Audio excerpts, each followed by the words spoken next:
அப்பா அம்மாட்ட நேர்மை இல்ல, நான் உபகாரம் செய்யணுமான்னு கேட்டார் ஒரு நபித்தோழர்.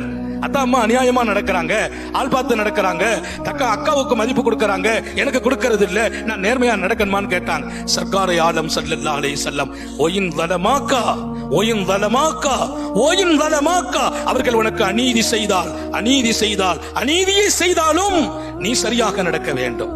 3 தடவை சொல்றாங்க. அத்தா சரியில்லை, அம்மா சரியில்லை, நேர்மையா இல்ல சொல்லாதே, நீ தவறுகிறாய்.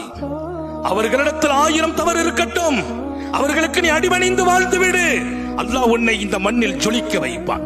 எனவே இளமை ஒரு அற்புதமான பருவம். நான் நிறைய செய்திகளை சொல்லி இருக்கேன், எப்படி எல்லாம் இருக்கணும், எதை கொண்டு வரணும், எதை கொண்டு வரக்கூடாது. கோபம் அடக்க வேண்டும், உணர்ச்சிகள் அடக்கப்பட வேண்டும். நம்முடைய கைடு நம்முடைய தாயும் தந்தையும், அவர்களை மதிக்கிற போதெல்லாம் உங்களை மதிக்கும் அடுத்த தலைமுறைகளை அல்லாஹ் ஏற்படுத்துவான் என்றார்கள்.